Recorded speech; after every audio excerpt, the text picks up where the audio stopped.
The Civil War versus the War of Northern Aggression.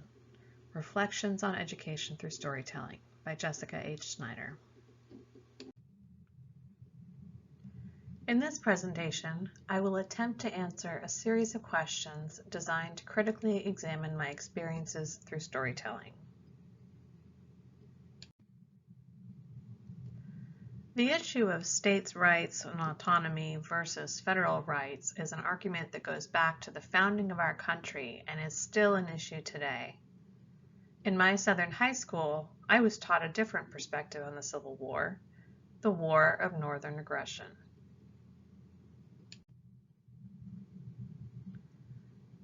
What was the transformative event?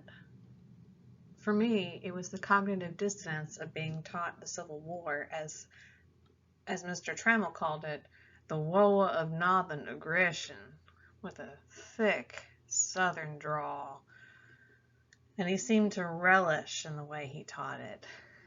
The fervor and the passion behind his lesson in this particular unit were unique. And it leads me to believe that he was teaching his own personal values, not what was mandated by the state.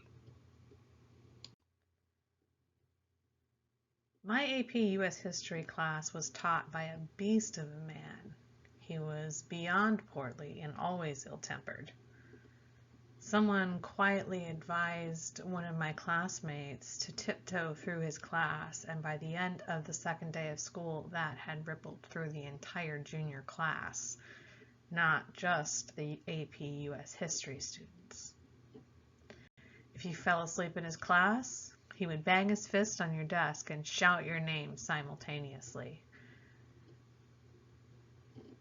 He was tough to handle. In this AP US History class, a class that should be standardized across the country because of the way the curriculum is set up, I should have learned about the Civil War, but instead I learned about the War of Northern Aggression. And through this lens, I learned about the Civil War and issues of states' rights versus federalism. But was it really the right lens for this issue? And why this perspective on this issue?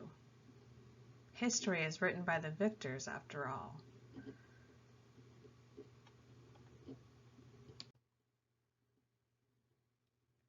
So how did I critically reflect on this experience?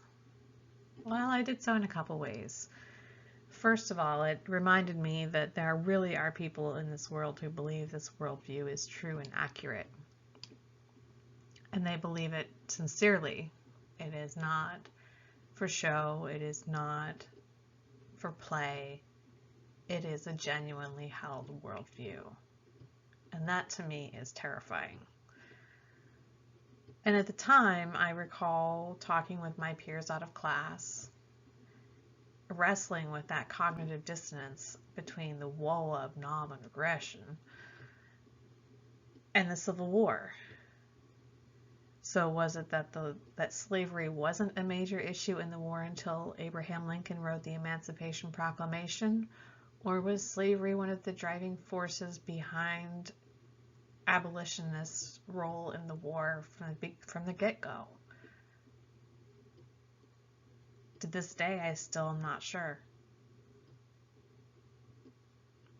So what action did I take related to this experience? Well, back then in high school, I didn't take much action because of Mr. Trammell's temperament. I did wonder if he taught this way to get us to think about an alternate perspective on war or in general, or the Civil War, or if he really believed what he taught. And after all these years, and in my experience as a teacher, I think he really believed what he taught. I think those were his genuine beliefs. And that is highly unethical for a plethora of reasons. In conclusion, I can make sense of this experience through storytelling by using a narrative to critically examine this topic. Writing about this learning experience is a way of demonstrating what I've learned.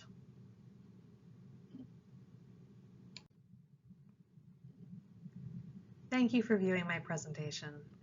Now I'm off to the library to research the Civil War. But before I go, a few notes on storytelling as a medium. And that is that I found this to be more fun, and I enjoyed the creativity in this project. And I really enjoyed finding the images to move the story along and to connect one piece to another. So thank you again for your time and attention.